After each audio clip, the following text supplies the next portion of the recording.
kebaikan kita kepada mertua. Nah, ini gue ceritakan kebaikan gue kepada mertua gue. Jadi dulu mertua ini kan punya asuransi, kan dia udah nggak punya suami, meninggal, janda, umur sekitar 70-an lah.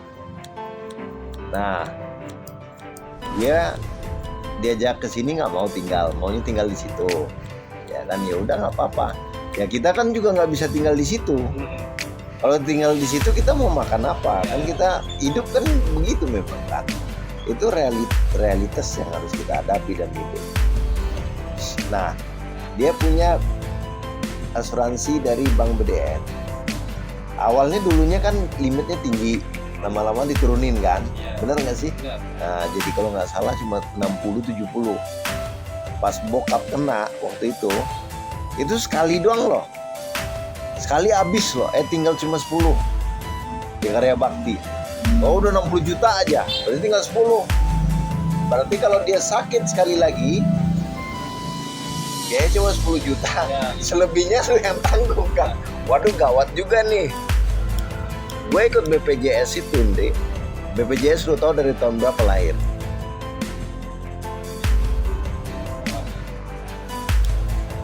Yang namanya BPJS.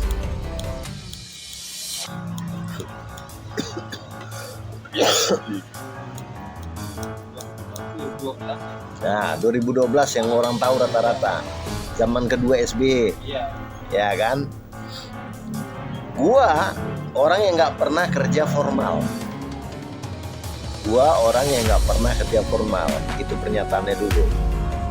Konklusinya, tapi gua bisa ikut sebelum adanya BPJS. Namanya apa? Sebelum ada BPJS apa namanya? Jam sostek. Cikal bakal BPJS kan dari jam sostek kan. Nah, nanti orang pekerja formal tahu kan. Nah, gue udah bisa ikut itu. Ya, di mana? Di jam sosteknya Juanda. Kenapa? Karena orang situ banyak beli pulsa ke gua.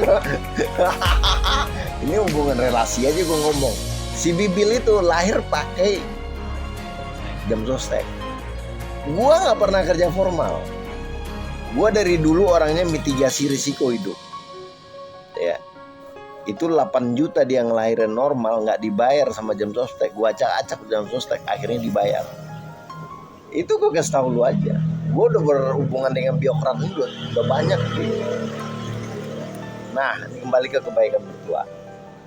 Nah, karena gue rasa dia nggak cukup, akhirnya dulu kan dia kan belum BDN, belum BPJS kan, gue bikinin BPJS. Nah dulu kan boleh beda kelas, istri kelas berapa, anak kelas berapa, suami kelas berapa. Gue dari dulu memang kelas 3, nggak pernah gue ngambil sok-sokan ngambil kelas. Artinya itu cuma kebutuhan dasar bagi gue.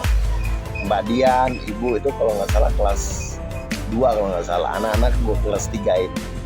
Ya kan, kelas 2 kan 50-an. Duit kecil kata orang kan. Tapi kalau lu 5 orang, 6 orang, 7 orang, ya 300.000 duit gede juga. Ya kan. Nah, sedangkan kalau dalam mindset gue itu BPJS itu kebutuhan dasar, bukan lifestyle.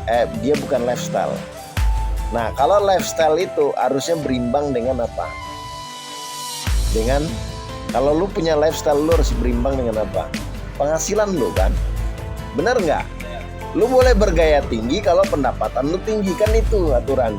Lah kalau gue punya uang 1 triliun ya ngapain gue pakai kelas 3 kan? Kan begitu logikanya.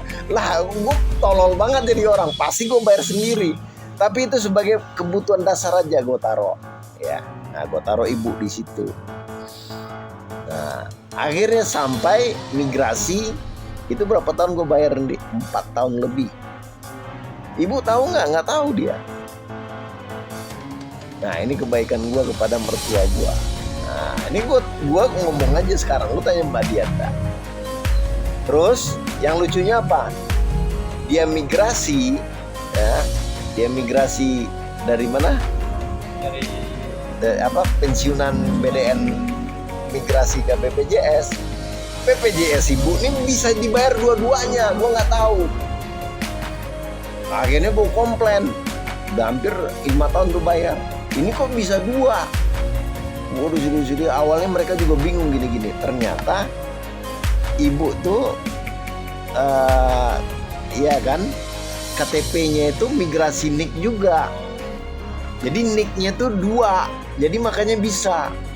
Tapi duit gue tetap aja nggak dipulangin sama BPJS yang hampir setahun lebih itu. Nah, itu cerita kebaikan gue kepada mertua gue yang mungkin sampai dia meninggal dia nggak tahu. Jadi gue tuh paling care dengan kesehatan orang. Gitu, Andre. Jadi kalau lu sampai di samping lu orang tua lu, mertua lu, kalau lu punya uang nggak lu bikin BPJS, nah itu lu zolim. Apalagi anak istri lu. Gitu.